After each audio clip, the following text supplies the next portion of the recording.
Good morning प्यारे बच्चों।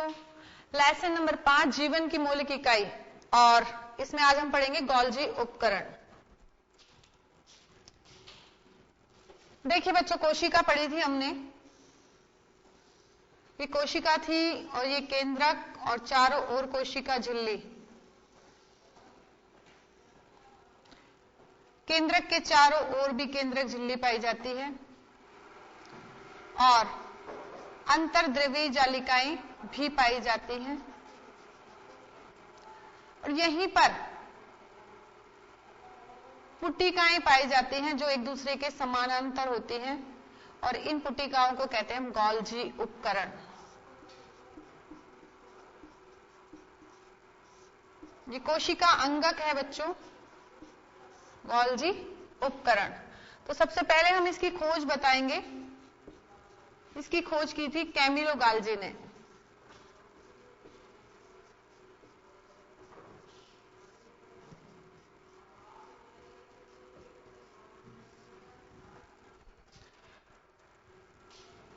Golgi उपकरण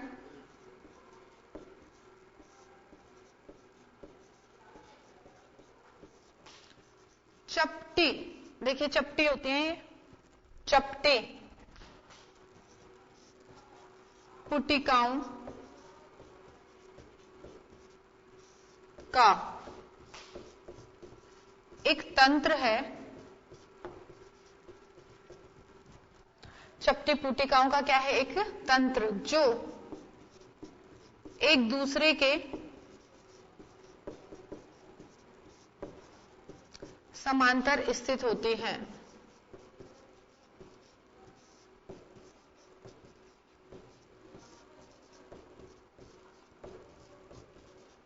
और ये जो एक दूसरे के समांतर स्थित होती हैं, इन्हें कहते हैं कुंडिका, जिन्हें कुंडिका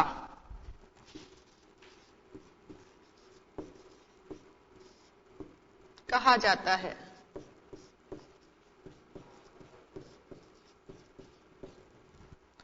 तो गोल्जी उपकरण के बारे में बता रहे हैं, और गोल्जी उपकरण की खोज की कैमिलो गाल्जी ने। और चपटी पुटिकाओं का एक तंत्र है जो एक दूसरे के ऊपर समांतर रूप से स्थित होता है। तो एक दूसरे के ऊपर समांतर रूप से स्थित होता है, ये समांतर स्थित होता है, और इन्हें हम क्या कहते हैं? कुंडिका।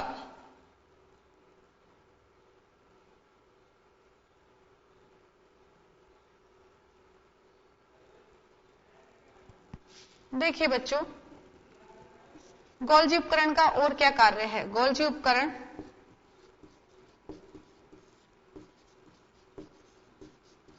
एंडोप्लाज्मिक रेटिकुलम, मैंने आपको बताया था ER, अंतःद्रव्यीय जालिका। मैं इसको ER ही लिख रही हूं शॉर्टकट में। तो गोल्जी उपकरण अंतःद्रव्यीय जालिका में संश्लेषित, जो इसमें पदार्थ बनते हैं, संश्लेषित पदार्थों को कोशिका के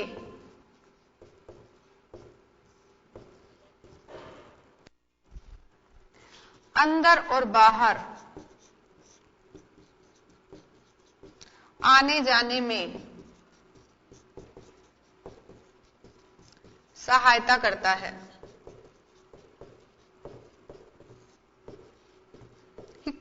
जो ER में जो पदार्थ बनेंगे उनको कोशिका के अंदर आ जाएं, कोशिका के बाहर चल जाएं, तो उनमें कौन सहायता करेगा? गोल्जी उपकरण। और क्या करता है गोल्जी उपकरण? गोल्जी उपकरण लाइसोसोम बनाता है।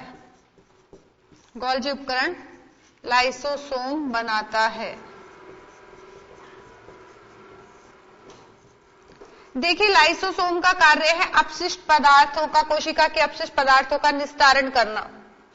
अगर गोल्जी उपकरण नहीं होगा तो अपशिष्ट पदार्थों का निस्तारण भी नहीं हो पाएगा। तो ये सारे कार्य किसके हैं? गोल्जी उपकरण के। तो गोल्जी उपकरण के बारे में हम सबसे पहले देखेंगे कि गोल्जी उपकरण की खोज किसने की है? कैमिलो गाल्जी ने।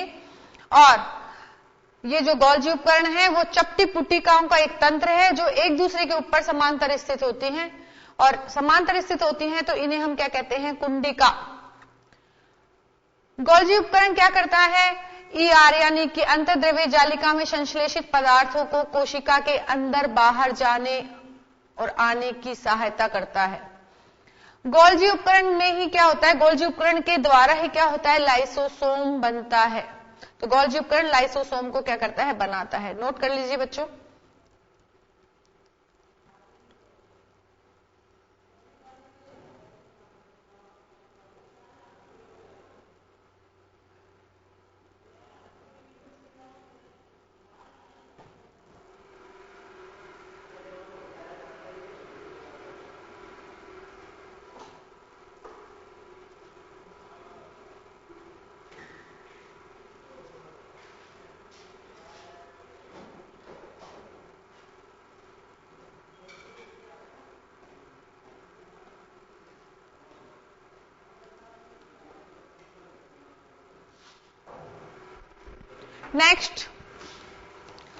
नेक्स्ट अंगक में आता है लाइसोसोम। और लाइसोसोम का निर्माण कौन करता है? गोल्जी उपकरण। नेक्स्ट हमारा कोशिका अंगक होगा लाइसोसोम।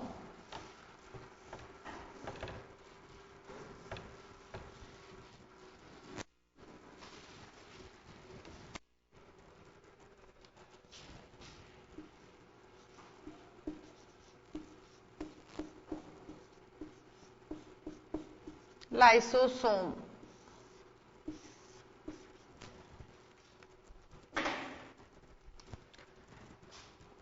निर्माण कौन करेगा इसका? लाइसोसोम का अब ये भी बताया बच्चों, गोल्जी उपकरण द्वारा। गोल्जी उपकरण द्वारा। लाइसोसोम क्या है? एक थैली है झिल्ली युक्त, जिसके चारों ओर झिल्ली पाई जाती है। तो लाइसोसोम एक झिल्ली से घिरी हुई संरचना है। तो हम लिख सकते हैं नेक्स्ट, लाइसोसोम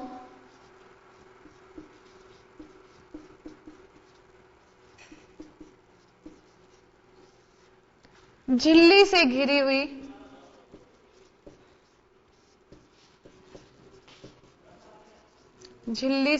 संरचना है। चारों तरफ झिल्ली से घिरी हुई होगी, तो झिल्ली से घिरी हुई संरचना है। लाइसोसोम में पाचक एंजाइम पाए जाते हैं जो पचा सकते हैं किसी भी चीज को कोशिका से रिलेटेड। तो लाइसोसोम में पाचक एंजाइम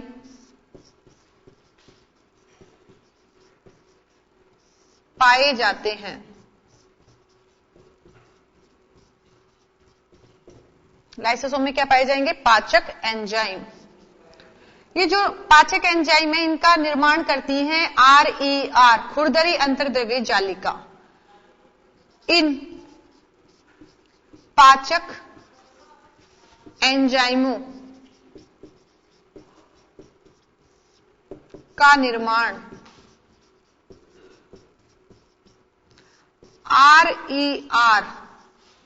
RER क्या है बच्चों? खुरदरी। लिख देती हूं, नहीं तो फिर भूल जाते हो बार बार। खुरदरी अंतर्द्रव्यीय जालिका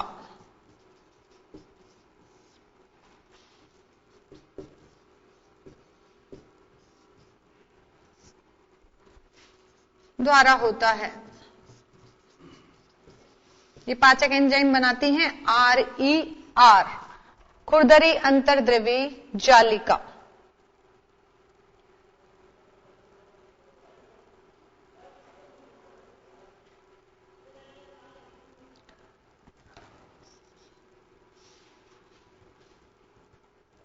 नोट कीजिए और अभी बताती हूं आपको।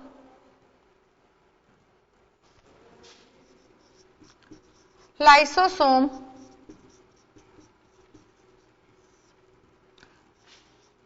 कोशिका के अंदर हुए टूट फूट क्षतिग्रस्त लिख सकते हैं हम। कोशिका के अंदर क्षतिग्रस्त अंग को तथा बाहर से आए पदार्थों का निपटान करने वाला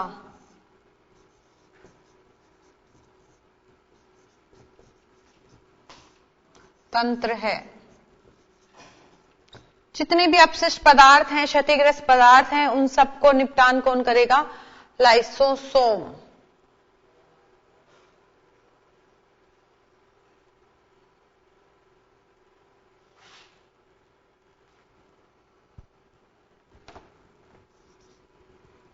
लाइसोसोम में शक्तिशाली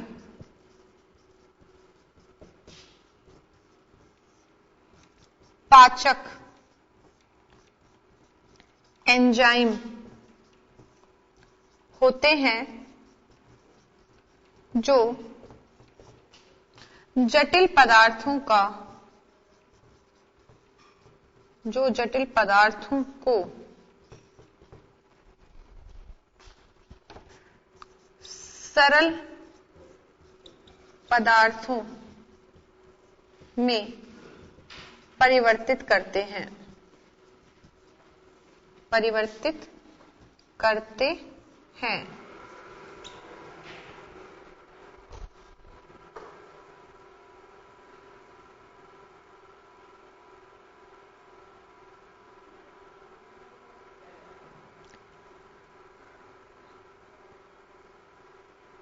तो बच्चों इसे नोट कीजिए, कुछ पॉइंट्स हैं आपके लाइसोसोम से रिलेटेड।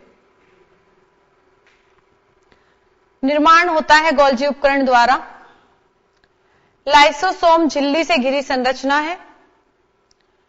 लाइसोसोम में पाचक एंजाइम पाए जाते हैं और ये जो पाचक एंजाइम है इनका निर्माण होता है RER द्वारा। लाइसोसोम कोशिका के अंदर जो क्षतिग्रस्त अंग होते हैं और बाहर से भी कोई पदार्थ आ जाते हैं तो उनका क्या करते हैं? निपटान करते हैं।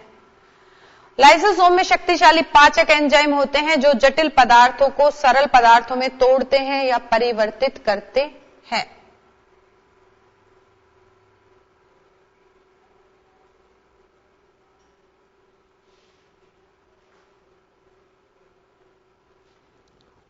तो ये लाइसोसोम से रिलेटेड था। इस पर एक क्वेश्चन भी आता है बच्चों कि शरीर की आत्मघाती थैली किसे कहते हैं और क्यों? या कोशिका की भी बोल सकते हैं।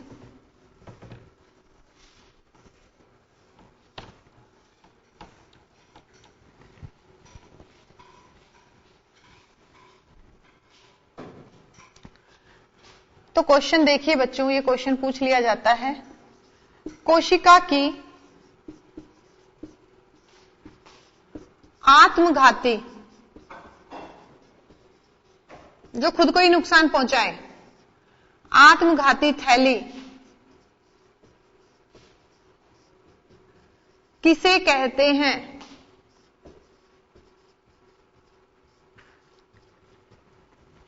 किसे कहते हैं और क्यों?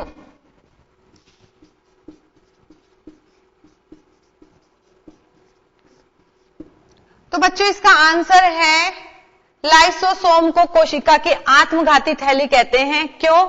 क्योंकि इसमें पाचनकारी एंजाइम होते हैं। जब कोशिका क्षतिग्रस्त हो जाए या मृत हो जाए तो लाइसोसोम फट जाता है, सारे एंजाइम बाहर आ जाते हैं और पूरी की पूरी कोशिका को ही पचा जाते हैं।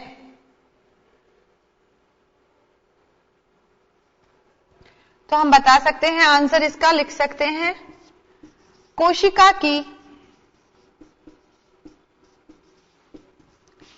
आत्मघाती थैली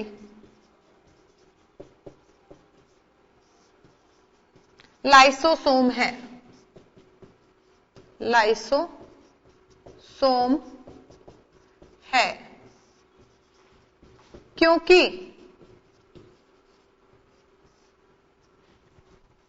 जब कोशिका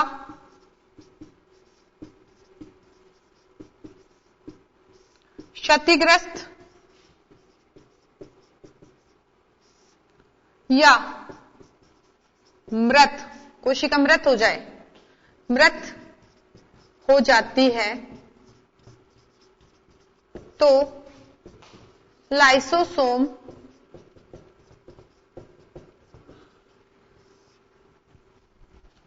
फट जाती है और उसमें उपस्थित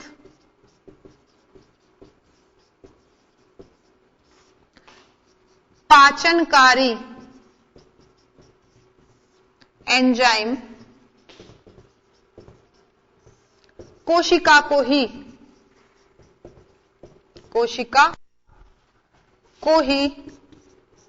पचा जाते हैं। पूरी कोशिका को ही पचा जाते हैं। तो इसलिए क्या कहेंगे, कोशिका की आत्मघाती थैली किसे कहेंगे, लाइसोसोम को।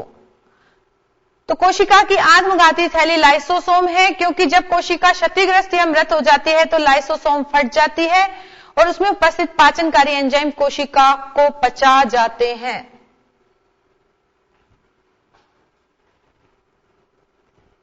तो आपके पास क्वेश्चन आ जाए तो बच्चों इसका आंसर आप ये लिखेंगे, ठीक है, नोट कीजिए इसे।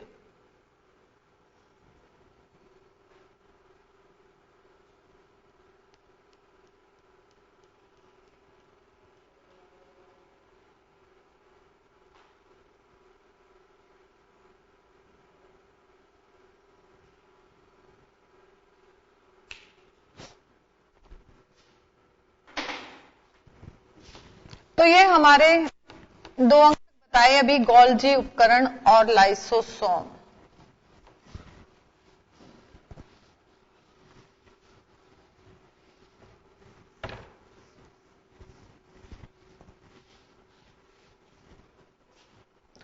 तो बच्चों अभी वक्त तो चला ब्रेक का, ब्रेक के बाद फिर मिलते हैं।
ब्रेक के बाद स्वागत है बच्चों आपका। नेक्स्ट हमारा कोशिकांगक होगा माइटोकॉन्ड्रिया। माइटोकॉन्ड्रिया को अगर देखें तो इसका नाम है, जैसे उसका आत्मघाती थैली है ऐसे ही इसका नाम है कोशिका का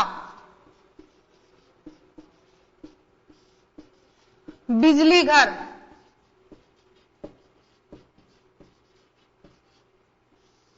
बिजली घर या फिर शक्ति ग्रह या फिर क्या बता सकते हैं, पावर हाउस।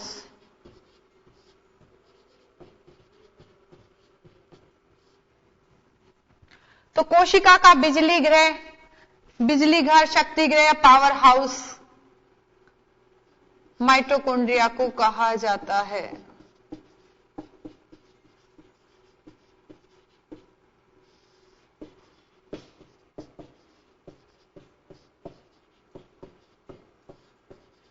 कोई पूछ ले पावर हाउस किसे कहेंगे, या शक्ति ग्रह पूछ ले, या बिजली घर किसे कहते हैं, शॉर्ट क्वेश्चन आ जाए तो आप बता सकते हैं माइटोकॉन्ड्रिया।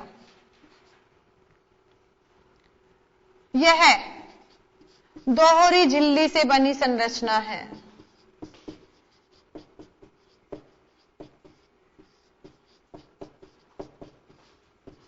दोहरी झिल्ली से बनी संरचना है। देखिए बच्चों, माइटोकॉन्ड्रिया का डायग्राम बताते हैं हम थोड़ा सा। ये माइटोकॉन्ड्रिया है और इसमें डबल झिल्ली पाई जाएगी। जो बाहरी झिल्ली होगी उसमें तो ये छिद्र पाए जाते हैं। बाहरी झिल्ली में क्या होंगे? छिद्र। और जो अंदर वाली झिल्ली होगी, डबल झिल्ली है ना, तो अंदर वाली झिल्ली जो है वह वलित हो जाती है, वलित।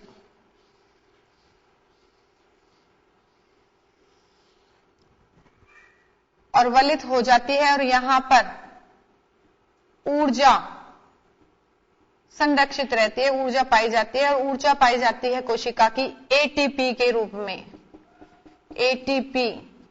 और एटीपी का पूरा नाम क्या है? Adenosine try phosphate. तो ऊर्जा के बंडल पाए जाते हैं कहां पर? माइटोकॉन्ड्रिया में। और किसके रूप में पाए जाते हैं? एटीपी के रूप में। तो यह दोहरी झिल्ली से बनी संरचना है। बाहरी झिल्ली में, बाहरी झिल्ली में छिद्र पाए जाते हैं तथा आंतरिक झिल्ली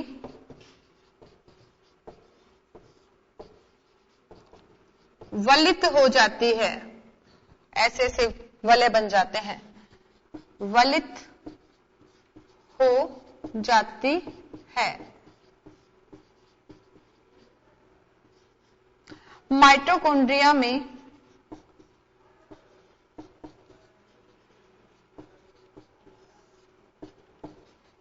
ऊर्जा के बंडल एटीपी, एटीपी के रूप में होते हैं। इसके रूप में होते हैं? एटीपी के रूप में होते हैं। देखिए, माइटोकॉन्ड्रिया एक कोशिका का अद्भुत अंग है क्योंकि इसमें खुद का ही डीएनए और खुद का ही राइबोसोम होते हैं। तो हम नेक्स्ट बता सकते हैं कि माइटोकॉन्ड्रिया अद्भुत कोशिका अंगक है, कोशिका अंगक है जिसमें स्वयं का डीएनए, स्वयं का डीएनए तथा राइबोसोम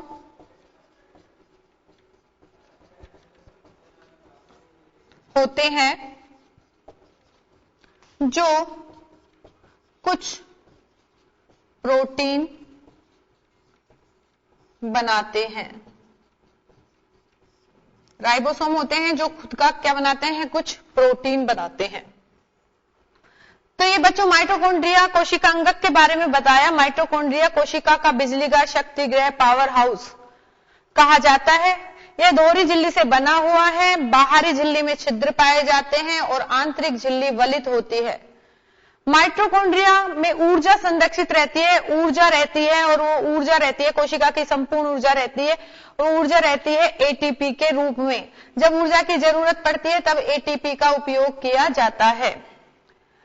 माइटोकॉन्ड्रिया एक अद्भुत अंग है कोशिका का जिसमें स्वयं का डीएनए तथा राइबोसोम होते हैं जो कुछ प्रोटीन बनाते हैं। बच्चों इसे नोट कीजिए।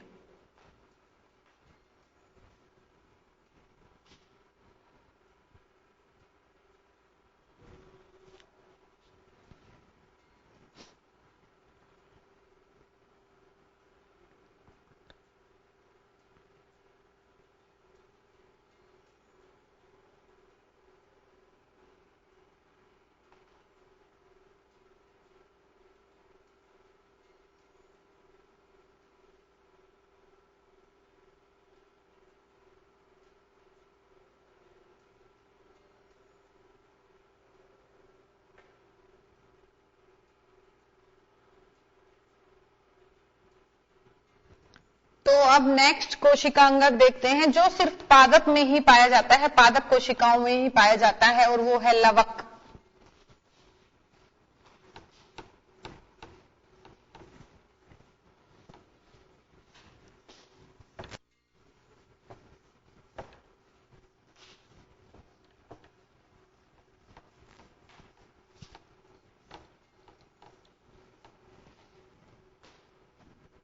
नेक्स्ट कोशिका अंगक है बच्चों प्लास्टिड।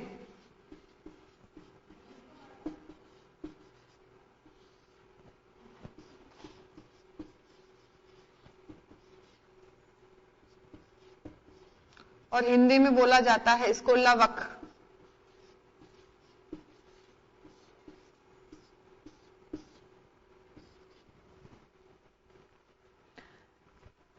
ये कोशिका अंगक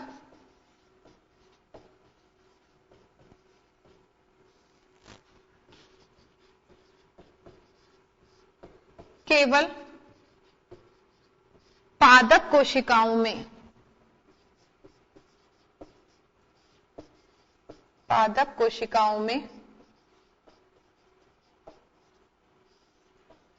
पाया जाता है। पाया जाता है बच्चों केवल और केवल पादप कोशिकाओं में पाया जाएगा, जंतु कोशिकाओं में नहीं होगा।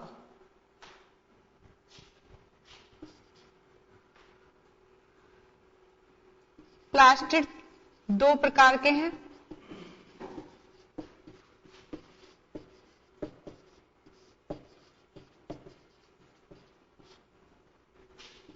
नंबर एक है बच्चों क्रोमोप्लास्ट,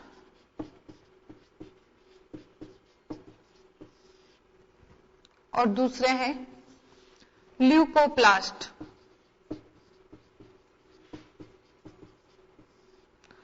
क्रोमोप्लास्ट बच्चों इसके अंदर रंगीन प्लास्टिड या लवक होते हैं,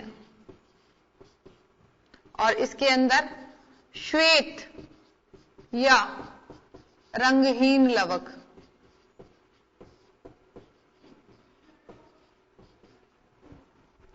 तो क्रोमोप्लास्ट तो रंगीन होंगे, कैसा भी कलर हो सकता है, हरा, नारंगी, कैसा भी हो सकता है। और ल्यूकोप्लास्ट कैसे होंगे, श्वेत या रंगहीन। जब क्रोमोप्लास्ट, इसके बारे में बता रहे हैं सेकंड, जब क्रोमोप्लास्ट में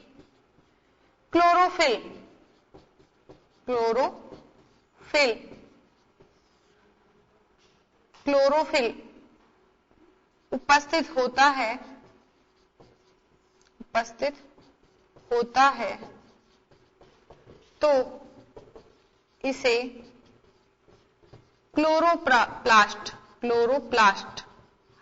हरित लवक, तो इसे क्लोरोप्लास्ट ब्रैकेट में लिख सकते हैं हरित लवक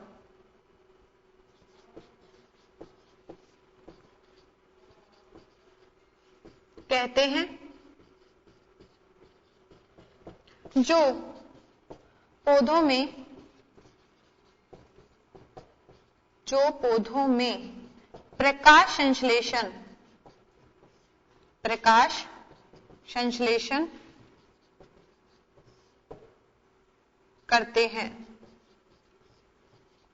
अगर क्लोरोफिल होगा तो इसे क्लोरोप्लास्ट कहेंगे, और प्रकाश संश्लेषण की क्रिया करेंगे तब ये क्लोरोप्लास्ट।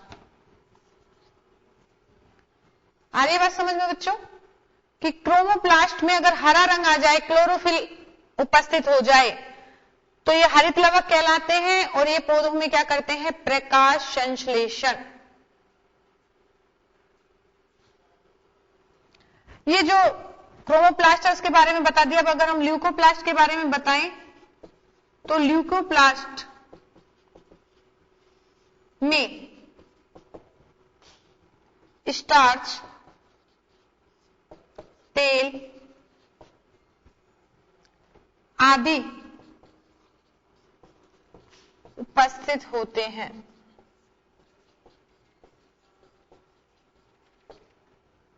कि अगर हम ल्यूकोप्लास्ट की बात करें तो ल्यूकोप्लास्ट में स्टार्च, तेल, प्रोटीन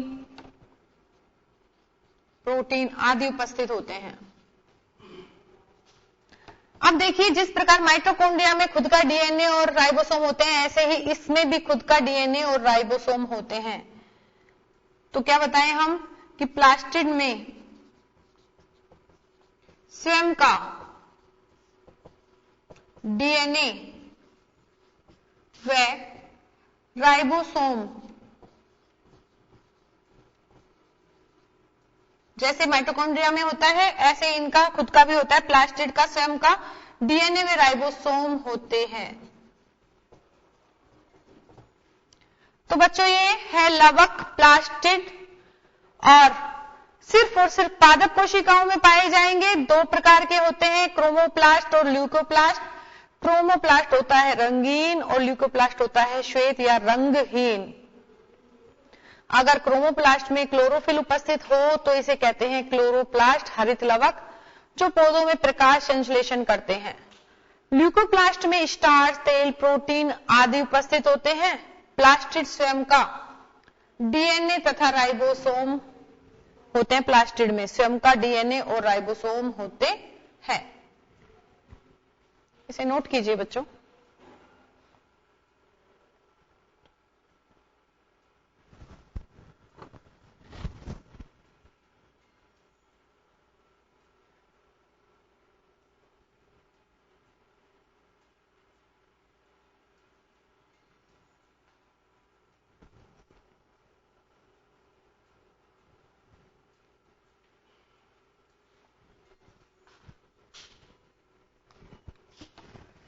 तो अब नेक्स्ट और लास्ट कोशिका अंग का नाम आ रहा है रसधानियां।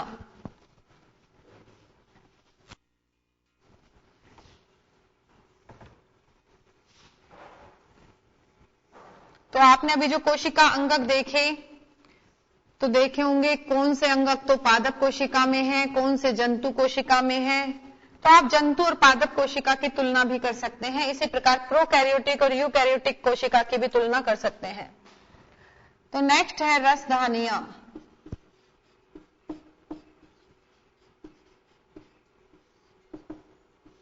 रिक्तिकाएं भी बोल देते हैं बच्चों इनको। और रसधानियां क्या है? संग्राहक थैलियां हैं। संग्राहक थैलियां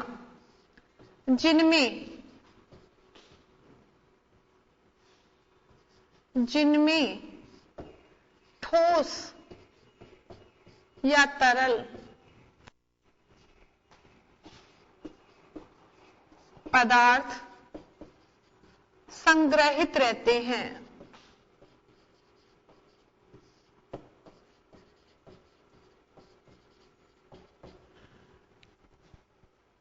तो इन थैलियों में ठोस या तरल पदार्थ संग्रहित रह सकते हैं बच्चों। और जंतुओं में रसधानियां छोटी होती हैं और पादपों में रसधानियां बड़ी होती हैं। जंतु कोशिका में रसधानियां छोटी तथा पादप कोशिकाओं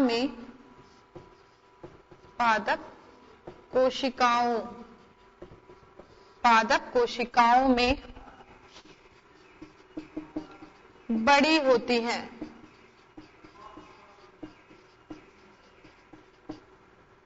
ये बड़ी बड़ी रसधानियां पादप कोशिका को स्फीति और दृढ़ता प्रदान करती हैं। तो बड़ी रसधानियां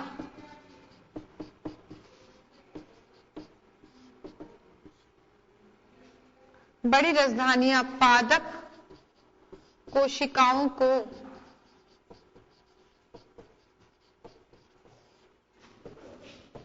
स्फीति यानी फुला के रखती हैं। स्फीति तथा दृढ़ता प्रदान करती हैं।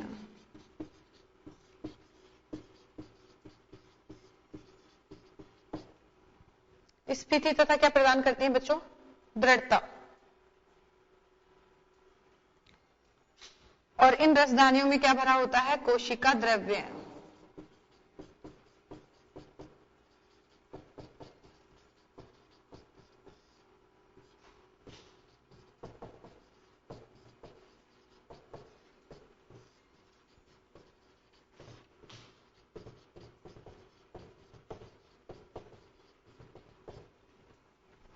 तो ये आपका लास्ट टॉपिक था इस लेसन का, जीवन की मौलिक इकाई।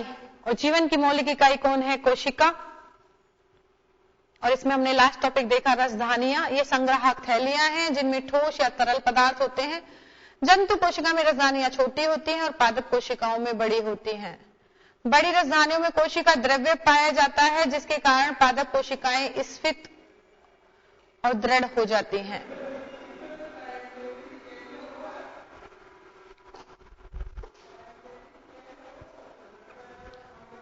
तो बच्चों, छुट्टियों से पहले आपका ये लेसन कंप्लीट हो गया और आपके काफी सारे लेसन कंप्लीट हो गए हैं और आप इन छुट्टियों का इस्तेमाल करते हुए इन सभी टॉपिक्स को और लेसन्स को क्या करेंगे? कंसर्न याद करेंगे, बिल्कुल अच्छे से याद करेंगे। अभी मैं आपको कुछ इस लेसन से रिलेटेड क्वेश्चंस दे देती हूं, वो आप होमवर्क में करेंगे।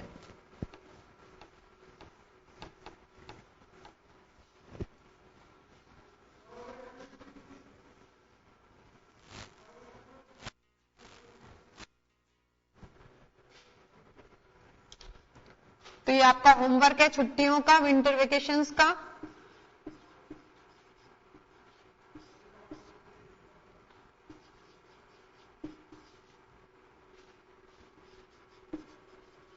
जंतु तथा पादप कोशिका में अंतर लिखिए।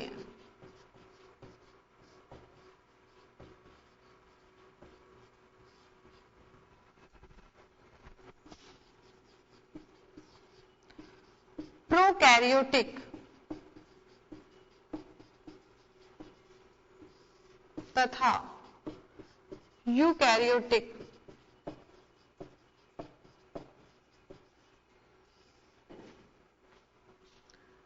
कोशिका में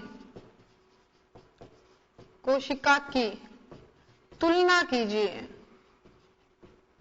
तुलना कीजिए।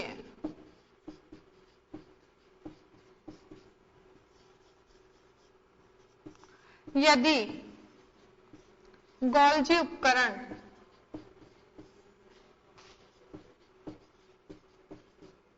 नहीं हो तो कोशिका पर क्या प्रभाव होगा? क्या प्रभाव होगा?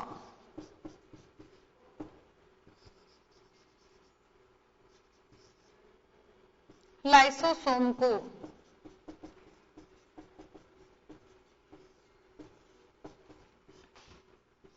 आत्मघाती थैली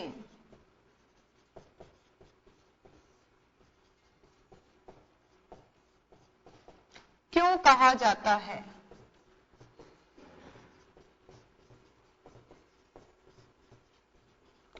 तो बच्चों, इस लेसन से रिलेटेड ये आपके लिए क्वेश्चंस हैं। आप छुट्टियों में इनके चारों का होमवर्क करेंगे और अपने आंसर्स निकालेंगे। और नेक्स्ट मिलते हैं फिर नए साल में नया लेसन लेके। तब तक के लिए थैंक यू।